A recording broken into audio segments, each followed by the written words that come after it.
Welcome back to The Buzz with Bernadette, and today I am joined by one of Australia's most recognised, most beautiful models. Her name is Kate Bell. She has had an incredible career in fashion spanning over almost 4 decades. She has worked with major international brands. She's continued to model successfully well into her 50s. She's part of a really important shift in the industry that is finally celebrating women of all ages. Today we're going to talk about her journey throughout the modelling world, how the industry has changed over the years, and what it's really like to continue working in modelling as you get older. So please welcome to the podcast, Kate Bell. So welcome to the Buzz with Bernadette, Kate Bell. I'm so excited.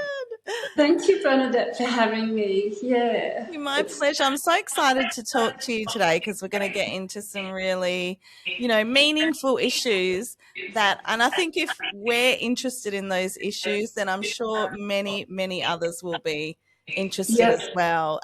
But we got to start at the beginning. Okay. So take us back to the beginning. How did modelling first come into your life? Do you remember what your first modelling job was? Yes.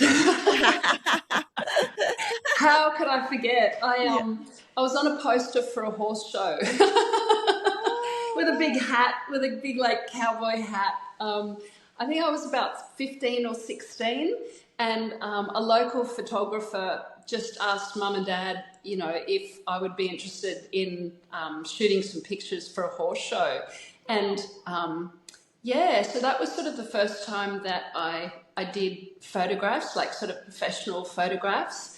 But I think I always wanted to be a model. It wasn't something that people really did at that point. We're talking 40 years ago. So, modeling, the word model and what it has meant has actually changed a lot too.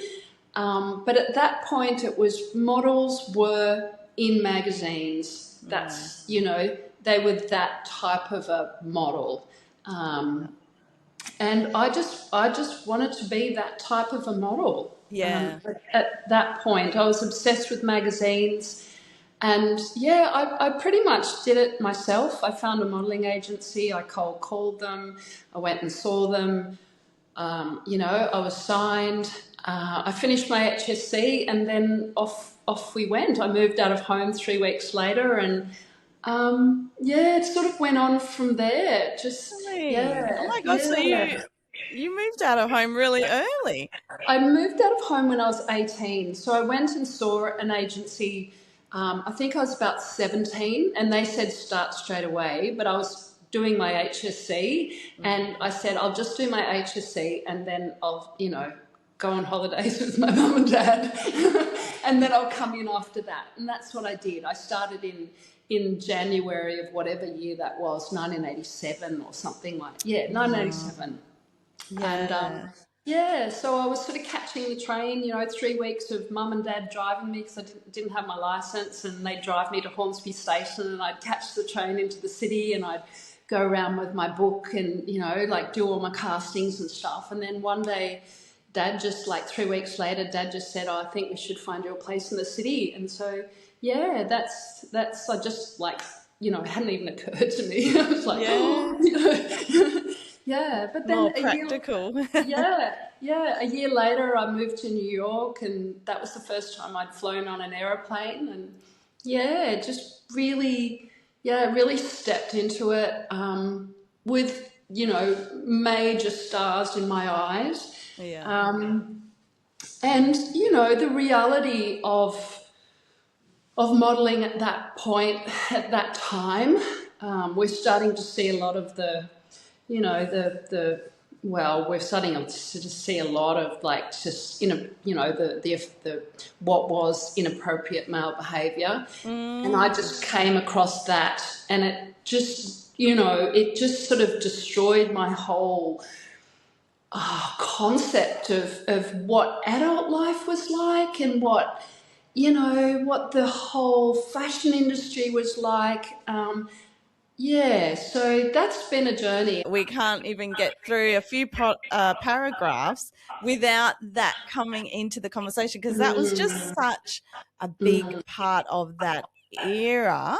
mm. Although I have asked younger girls recently, is Yep. it still happening? And it is. But Mm. I just feel like we were put into that a whole lot more. Like it just seemed acceptable in those days.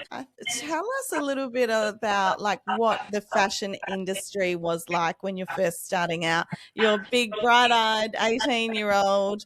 Was it everything you expected at that time? I love the creativity of, going to the designers, ateliers, and showrooms, and I really do love dressing up in clothes. Like, Yeah. I love trying things on and having things fitted to me, and I don't know why that is. I mean, I did grow up in a family that made their own clothes. Like both, Oh, my grandmother made beautiful clothes and my mother makes beautiful clothes, and I've always been around clothes. Like, yeah, and also I think mum's European, mum's Russian, and I think her background of like the style that women had. They had very, I want to say, very sort of fine aesthetics, like yeah. really, really put together and really stylish, really. And I feel like that I've always just loved style and loved clothes, and that's always been my main love with the whole industry, and I Yeah. still love it. Yeah, I still get a That's buzz from it. I still get yeah, buzz from. yeah, I don't think it ever goes. Like you No. just love it more and appreciate it in different ways. Yes, Did you yes. think at that age, or maybe you didn't even think about it, but did you think it could be a long-term career at that stage? Well, I never had any reason to think about another career. Like as a young model, you're often asked the question, "What are you going to do after you finish modeling?" And as a 20-year-old young person, or even 25-year-old person, it's not something you think about. Like you're doing what you're doing, and I sort of think like I have no idea. Like this is what I'm doing, and it also was a question of like I sort of didn't get it. Like I sort of didn't get the fact that the main modelling, and it still is between 18 and 25. Yeah. That's the main market. Yeah. And I actually had to be told that by an agent when I left them in my late 20s. And he said, "Dear Peter Chadwick," and he said, "You do know that, Kate, that the main market is between 18 and 25. And I just thought, what? Because by then I'm sort of approaching 30 and sort of starting to hear about the baby boomers an awful lot. And it was like the baby boomers this, the baby boomers that, and it was just like, huh? Like doesn't the market just, like it just follows the market follows the market. Money flows where the market goes, and the Yeah. market's getting older. And as I stuck around in my 30s, it sort of started to change too. And I did continue working. And then in my late 30s, it was like I was based in London through the world's first like mature classic modelling agency. And I had this like epiphany in the shower where I thought, this is never going to end. Yeah. Unless I end it, it's not going to end. And Yeah. that's because I was working over there like I'd worked in my 20s. It was a lot. I was working across Europe, and I just thought, you know what, I'm going to surf this thing. I'm going to surf this thing. And I came home to Australia, and I was one of the few women around 40 that was working. And I just thought, like I felt really empowered by the situation that I knew I was a little ahead of the curve, and I Yeah. just had to hang in there. And, like since then, it's just, yeah, really taken off. I And agree. yeah, and I that, agree.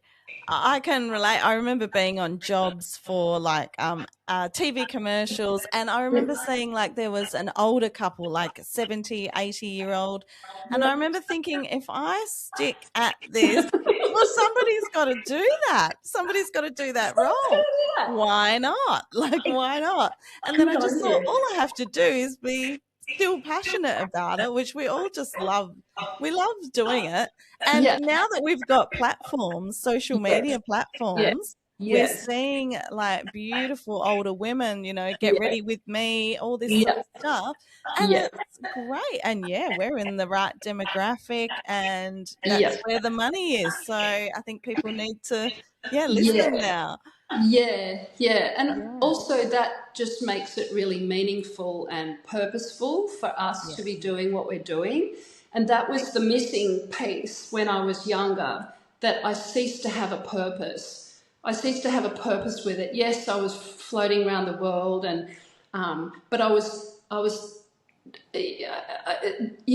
just sort of a way of making a living somehow. I just scored at being, the right size and blonde, and because it was just really skinny white women. That was the Yeah. market, um, and so it all started to feel really yucky. And I think the purpose of it was lost for a long time for me. And now that I'm older, it's like, I feel like I'm leading the charge. And Yes. yeah, So, yeah, yeah. And I'm hoping that sort of, that way of like not attaching yourself to a number yeah. really, really rubs off on other people, especially other women. It's like, just don't associate to your age. Like, age is something that someone else is going to lay on you, Yeah. and you just go live your life, like exactly what you're doing, which is, That's why I admire what you're doing. It's just like, just go live it, create Yeah, just you, go and do it. And a lot of yeah. people really want to pigeonhole you by your number, by your age, Mm. and it's not necessary. I just think everybody is just a being, and it's just a number. Like, we don't need to yeah, we don't Yeah, need to go, oh, you're over 40, you're over 50, so you're too old to, because I fear that's what people do. yeah, So it's like, yeah, just take me as I am, and yeah, am I yeah, right for the job or am I not? yeah, you know, exactly, take me exactly. on my skills, my talents. Yeah. Um, Mm. was there ever a time that you did step away from the industry at all? No. No, that's No, good. That's yeah. good. I think I was because I didn't have kids, and Yeah. most women have children, and it's just too much, I think. But I never Mm. wanted children, so I didn't go that path. Yeah, I Yeah. think that was. Yeah. And were there any photographers or designers that really helped you in your career? I would say it's been more recently that a few of the older female photographers that are even a little bit older than me, like people like Yuli Balla, have been really supportive. And I think as women, if they're still in the industry, there starts to be a real respect for other Yeah. women that are still there too, Yeah. because And it's a brutal industry. yeah. It looks very lovely from the outside, but it is brutal, and it is brutal on women, especially like it's brutal on models, but it's really brutal on I know. photographers and creatives. Yeah, And I yeah, think they've it's got to fight for it. Yeah, yeah, exactly. And I think it's important for young people wanting to come into the industry to know that. And yep, even the same with social media, the same with anything where you're in the limelight, you've got that, you can be scrutinized, you get judged harsher than everybody. It's not what it seems to yeah, be, yeah, you yeah, know. yeah. I think you have to be prepared to dig deeply, but yeah, no, I think there's more collaboration that happens between female photographers and talent. You know, I know that there's a different dynamic with me with working with male photographers. And I must say that the majority of the big campaigns are still being shot by male photographers. And the decisions of what we're wearing, we're still being designed to by men. Yeah. Like, you know, love men. It's not like I start to sound really like anti-men. No, I know, but it's good to have an even, you know. Yeah, so the majority of designers in the world are men. The majority of the there's some great statistics, and I did write a post, and I sort of did a bit of research on who's making the decisions about what we wear and how we look, and it is majority, you know, it's still made by males. Yeah. Actually, I saw one of your posts the other day, and it said, like, because, you know, we always get our portfolio or our lookbook done by an agency or something, and then you were saying this is your personal lookbook where you've got to choose the photos, which I think was really good. Yeah, it's so interesting because you know, so many photos just never get seen, which is, you know, I just love social media. I just think you can have your own voice, and you can, as long as you keep a sort of clear and you keep sort of some clarity coming in. Like if you get lost in the whole social media, you're only getting your own feedback, and you know, you'll send yourself mad. But I think as a way of expressing yourself and you know, showing the world how you want to be seen, and within that, sharing a bit about yourself. I just think it's just fantastic. Yeah, it's a good way to see, for people to see you just other than the shell, the outside, and get to actually know you. And it's good to let people know this is what I do. But, you know, through social media, I mean, there's now for the up and coming models, like they can actually, do they even need an agency these days? I mean, I guess for the big brand campaigns, yes, but I mean, you know, they could start out on social media just on their own. Yeah, well, a lot of younger models do that. I just wouldn't. You know, like it's one thing to run your own business, but it's another thing to negotiate with the client, and it's like, wow, you've got to be a really, you know, together young person to be able to do that, and all power to you if you can. Not my skill set. Not my skill set, and I just don't want to chase money like that. And you know, it would have its downfalls and its ups and downs, because I guess even like there would be charlatans out there as well to deal with. Like you never know. And also, where do the pictures go if you don't really have these, you know, strong contracts with a strong company behind them, which is what happens when a client goes through an agency.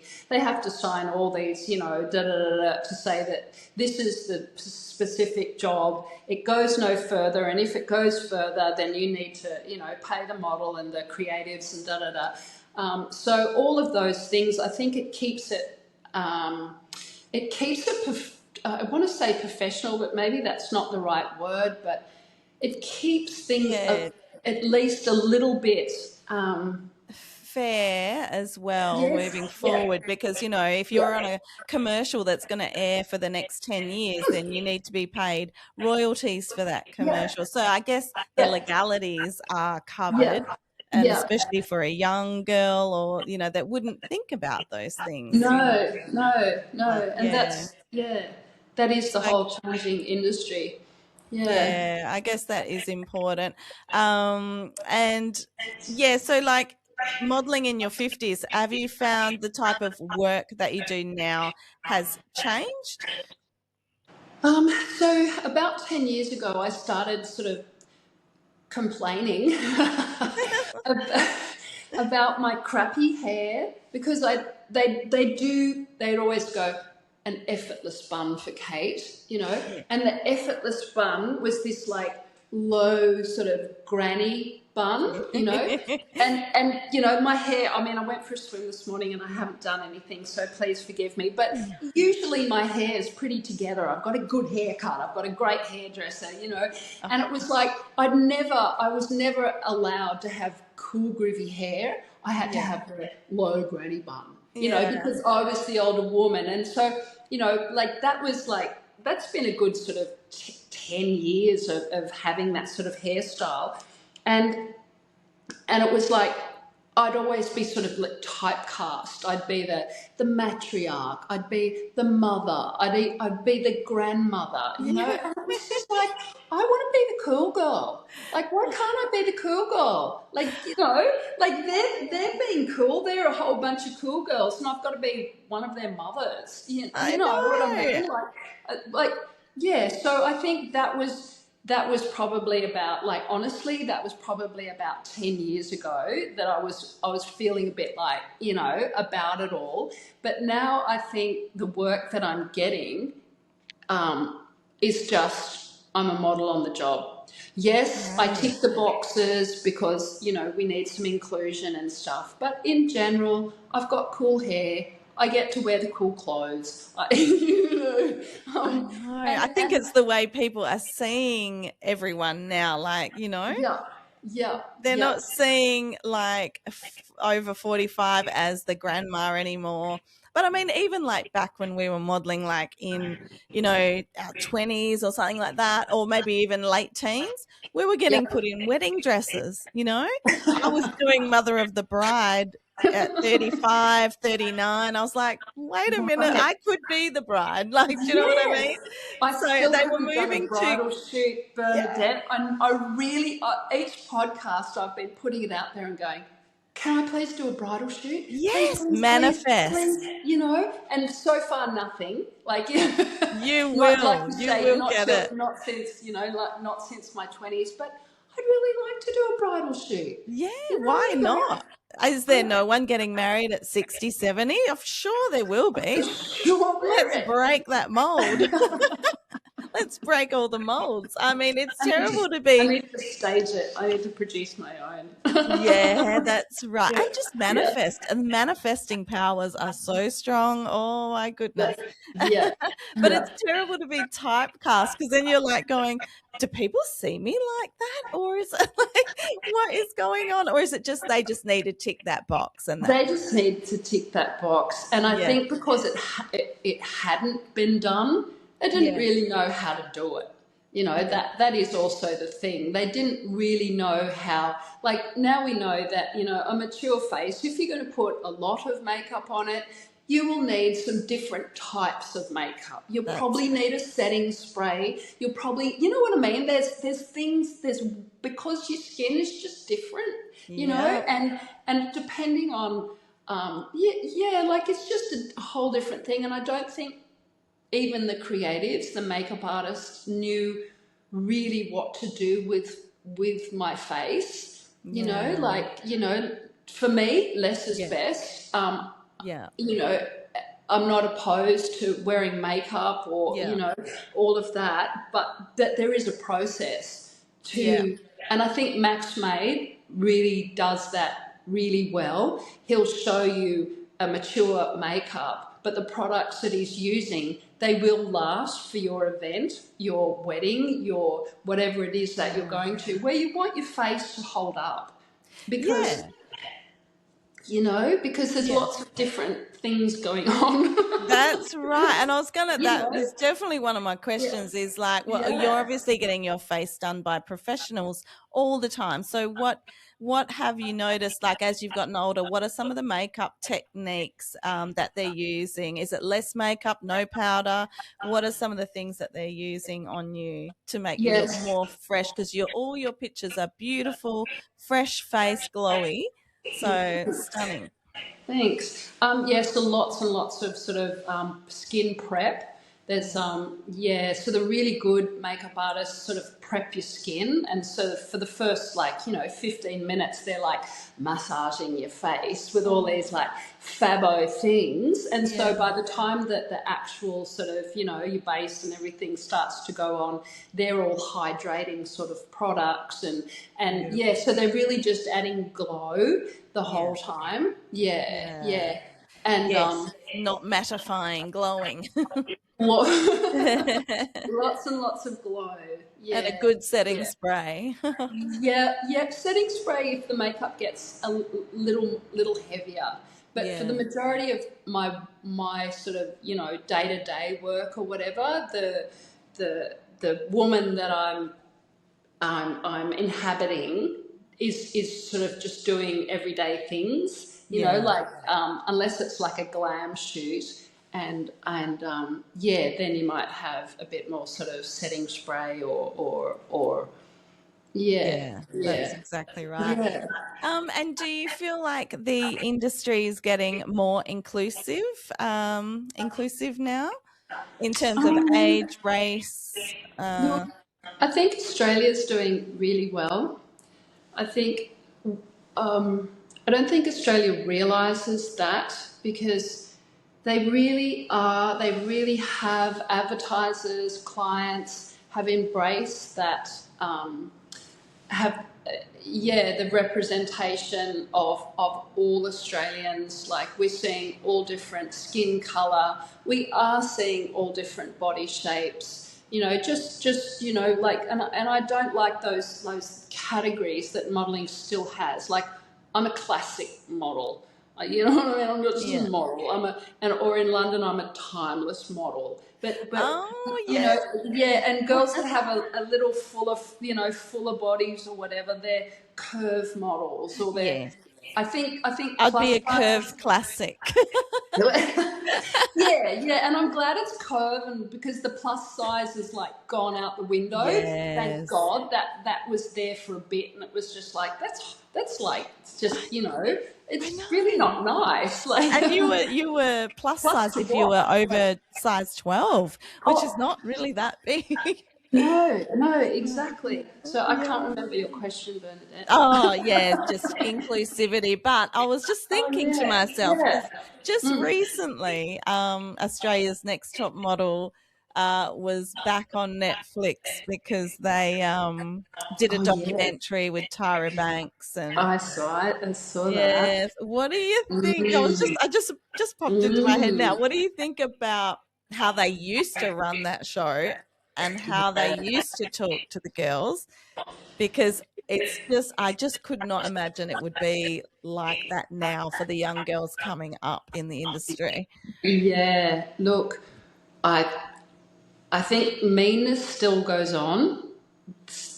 On occasion, there will be someone that has a problem just in general, and that problem will like radiate throughout the whole set. And it's their issue, but everyone else suffers for it. But there used to be that a lot. Like, that person would almost start to like rule the shoots and have these like factions. You're either on their side or they're not. Like, it was politics. And if you were the one that they were against, which I have been in the past, it was just awful. It was bullying, But it can be horrible, and then you've got to be the one in front of the camera looking fantastic. Well, on occasion, there still is some weird shit happening from, and I got to say it, from male photographers. They'll say some weird shit to me, still, especially ones that are my age. They'll say something like, like just commenting on my physicality, which is like, you wouldn't do it if we weren't standing in a studio, so why do you think you can do that? Because we are. And did you say they're around the same age or that same bracket?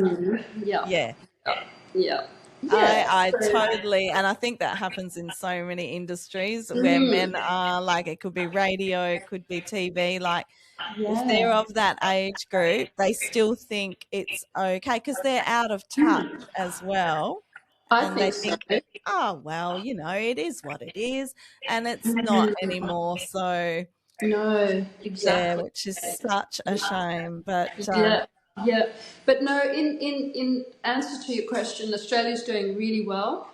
yeah, Um, I yeah, think a lot more women, mature women, are being seen and being heard in all areas of media, and that whole body thing. I just think we're just doing so well with that. Like that's not to be commented on. That's completely personal for each person to present themselves and to live their lives according to how their choices. And it's like nobody's yeah, nobody's right to comment on that.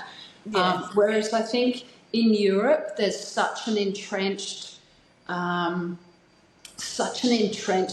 patriarchy, such yeah, an entrenched system, like the sort of the, I don't know, it's almost like it's a class system of sorts. It's a status system that we don't necessarily have here, and we never really have had.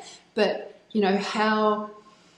Oh, yeah. So I think we're really lucky in that respect that things are a little lighter here.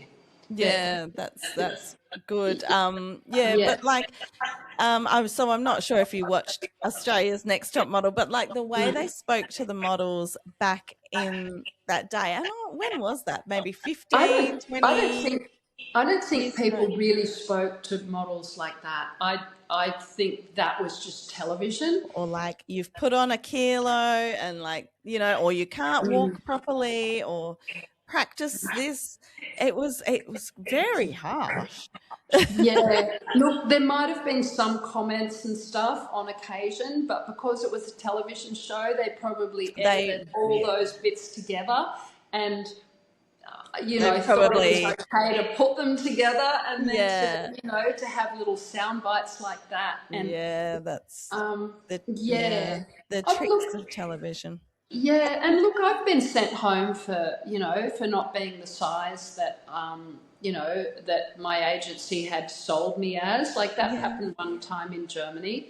Like yeah, sent home from a lingerie job.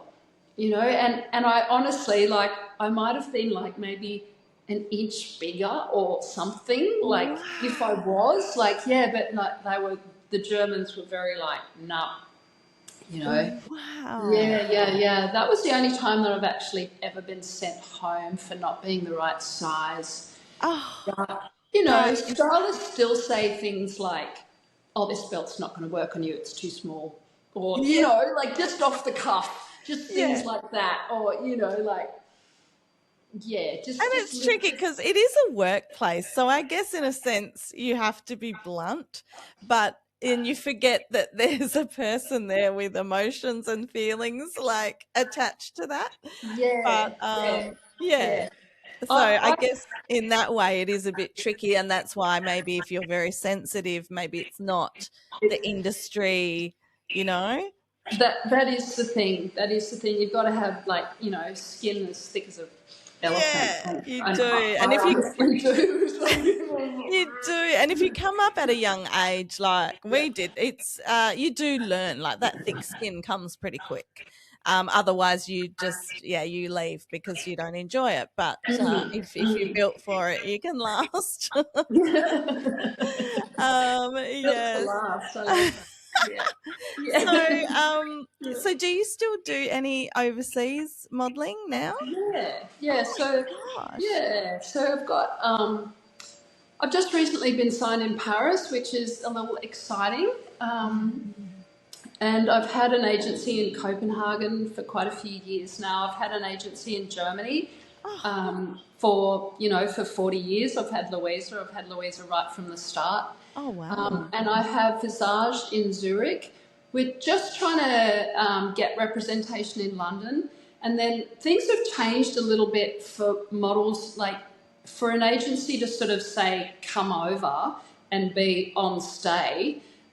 They want to know that you'll be busy. They don't want you to just be sort of sitting there hoping that only their agency will get you work. They want you to be represented on all fronts. which is why we're trying to get the last one over the line, which is London.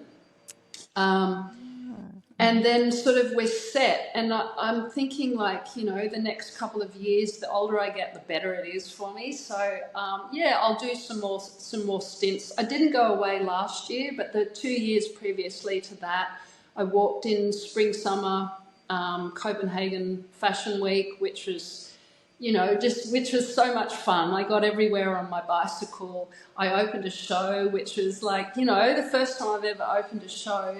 And the whole experience was just really fun. And on social, I had such support from, you know, from all the girls just sort of saying, you know, go Kate, go Kate. And I'd do little updates on how it went. And I was over there writing for Marie Claire, but it didn't end up getting published. But while I was there, I believed that I was being published, you know, and it just made the whole experience like mine, you know, like, yeah, I really felt so confident in the fact that this is exactly where I was meant to be. Yes. At 56, you know, that was the whole, it was just like, life is fantastic. I know. And I think it makes you look back going, you know what, I'm doing better today than I was, you know, as a 20, 30-year-old, which is so wonderful.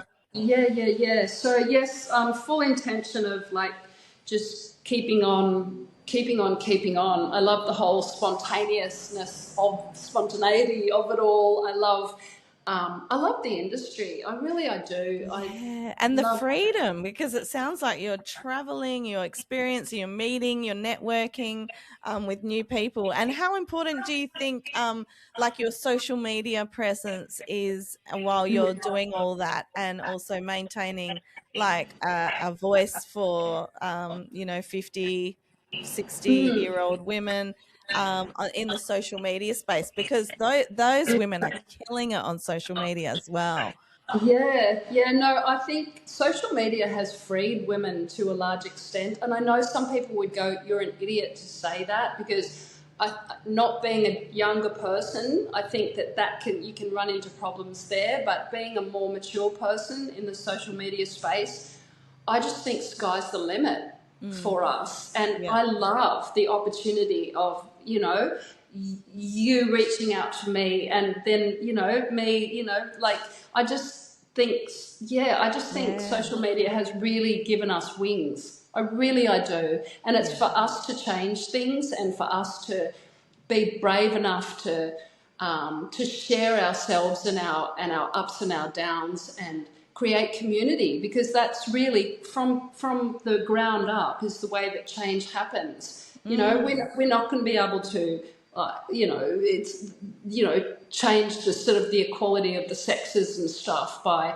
playing it in a men's way. No, we work through collaboration and you know, cooperation, and I think that will eventually, like, I've got such respect for young gens who don't want to buy into the you know, they're assigned and gendered, you know, titles and stuff. I just think, just be yourself. Like, yeah, that's right. You know, like, why do women have to have, you know, choose between Ms., Miss, and Mrs.? Yeah.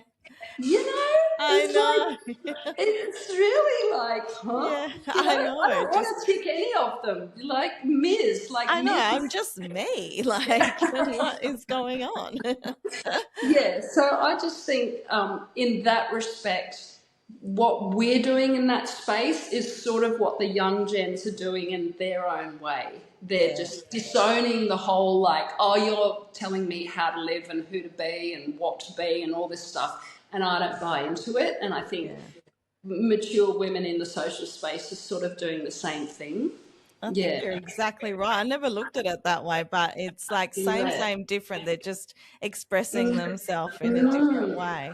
I do have a few more like questions, like just in terms of like exercise and beauty, diet, looking after yourself, general health.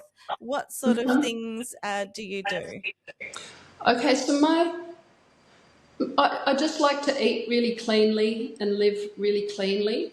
I used to be a bit of a party girl for a big chapter of my life, and although I lived cleanly aside from being a party girl, it like all of that life has sort of all of that life's made me realize that life itself is so precious, and I don't want to put myself in any dangerous situations, any situations that are bad for my health. And they're all choices that go all the way through to how you feed yourself. I want to be kind to myself. I want to feed myself well. You know, why would I choose anything else? And those choices go all the way into who do I want to support with my money? Who do I buy my food from? You know, because I want to be conscious. I want to be a, you know, like I want to be a proper adult. I want to be a proper conscious person. Yeah. And so everything I do is good for myself, but I also, you know, it's good for other people as well because we are here together. Yeah. So I eat cleanly, I treat myself really well, I'll try and exercise most days, you know, but I won't kill myself. I don't want to kill myself. I don't want to hurt myself. And as I get older, I do things even more sort of gently because otherwise my neck, you know, if I do too much gym, like my neck, like, you know, I can't move for days or my knees hurt or, you know, so you've got to even get more kind to yourself. Yeah. So true. You become more in touch with your body and stuff as you get older And because more grateful that you're there, you're here. that's You know? so true. So Yeah. true. So are you vegetarian or vegan or anything? No? No. I eat good food. Yeah, just good I quality. try and eat good food. I don't like, you know, people say, oh, you know, I don't eat a lot of carbohydrate because I also think that there's so much food around that I get my carbohydrates through vegetables because vegetables are beautiful and fruit's beautiful. And so I think because there is so much food in our lives now that we are going to have lunch or we are going to have dinner. So I don't need all these carbohydrates to, you know, to get me through because I know that I'll be able to eat in, you know, 4 hours or 5 hours time. It's like, so I think, and my choices also, like I've got to be honest, that my choices are also so that I fit into sample sizes. Like I'll never fit completely because I've got boobs, but you know, like, but I do in general fit almost a sample size, and that's what you're wearing when you do a campaign. Or when you do a lookbook, you're wearing a sample size. And at this point in Australia, the sample size is around a size 9. Okay. About a size 9. They'll say it's a size 8, but sizes are a little bit bigger in Australia, and I'd say it's about a size 9. How, just for example, so what would a sample size have been 20, 30 years ago? Do you know? Yeah. Would it have been smaller? Smaller, yeah. Like, are we talking 6 to 7? I'd say maybe a 7. Yeah. Wow. That's in itself such a big difference. So that actually shows how much things have changed, and it is nice actually to hear that it is a 9. That's interesting. Okay, and in terms of exercise, are we doing like yoga, Pilates? Are we doing any cardio? Are we doing? So I'm a yoga girl. I don't do Pilates. Never really got into Pilates. Not my bag. I've got a bicycle that I ride. If I can ride, I'll ride my bike. Otherwise, you know, if it's too far or whatever, I use a car. But I have a rowing machine that just over here. Oh, fantastic! It's a good one. Oh, so good. I had a lovely. She's passed now, but I had a lovely yoga client, and in COVID, she used to row all the way until she was very elderly, and rowing was her thing. And in COVID, she ordered me a rower and had it sent to me. I know. So I ride my bike. I've got a mini tramp out on the balcony. Yes. A bit of rebounding. Yeah, I love swimming. I'm that weird woman that like does all sorts of swirls and swoops and stuff in the water because I just love how the water feels. So I look at the clock and I think half an hour from now I can do whatever in the water, and so I just have fun. Yeah, Oh, that's so good. yeah, Because, yeah. if we're having fun, then it's not really exercise. And to me, a rowing machine actually sounds really good. Really do. I actually enjoy a rowing machine. And I'm thinking, that's actually Yeah. pretty good. Why don't I do the rowing machine?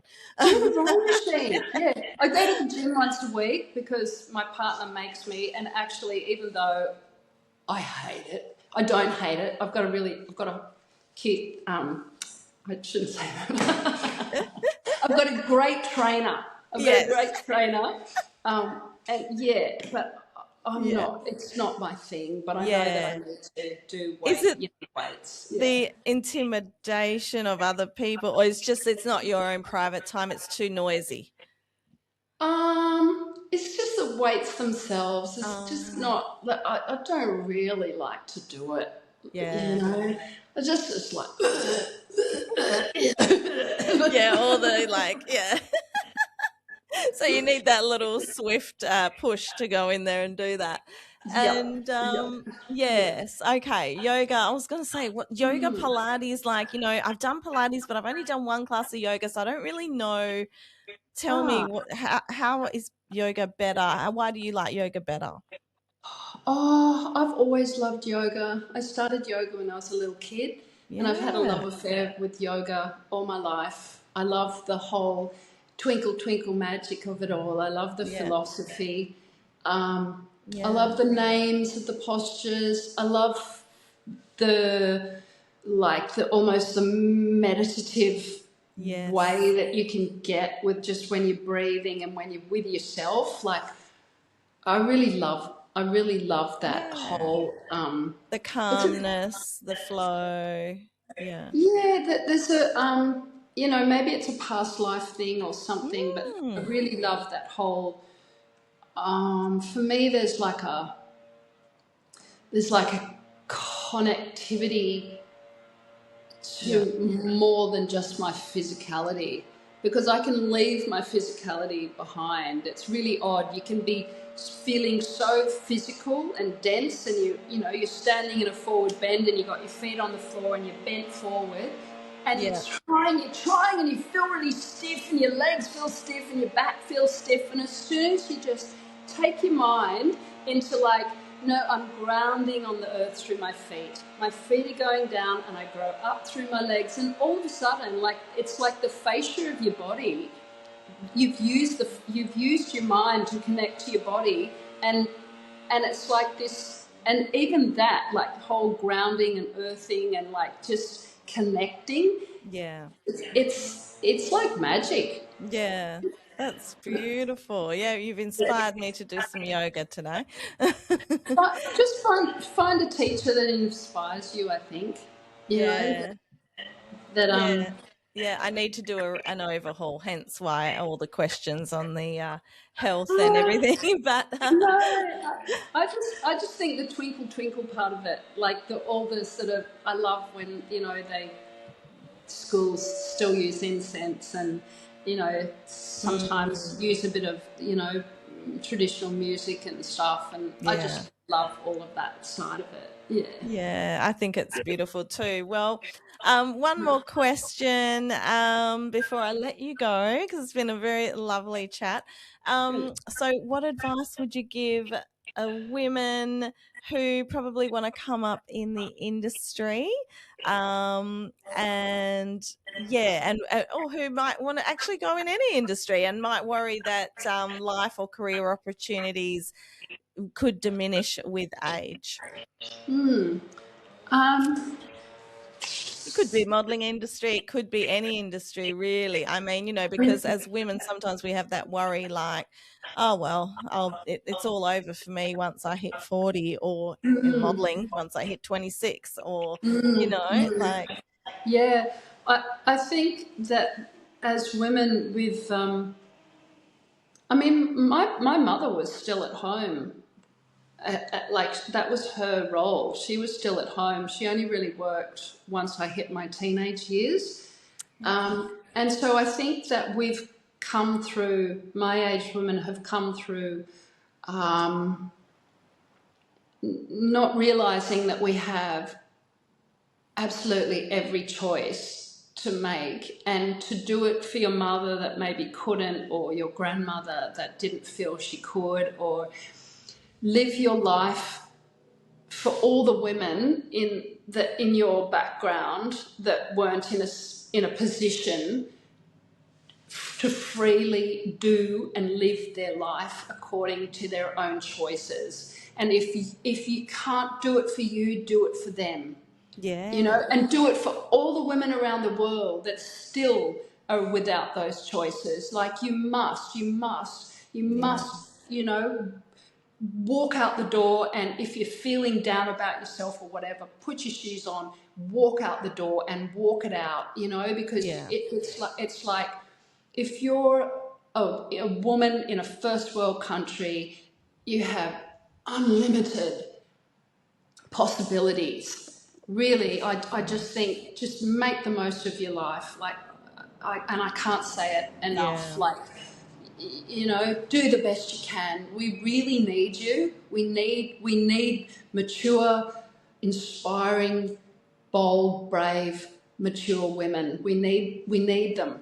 Yeah. Yeah. That's so true. So be grateful for where we are and the choices we do have. All the women in mind that may not or have had those choices. And wonderful, wonderful message. Yeah. Yeah. That's fantastic. That's so wonderful, and it's been really, really great to talk to you today, and I really appreciate the time that you've given me. We've even gone over time because I just had such a great chat. Thank you, Bernadette. Thank you so much. I really, it's been lovely to meet you and lovely to chat. Lovely to meet you too. Thanks so much for being on the podcast today. Thank you. See you. Bye, darling. Bye. Thank you so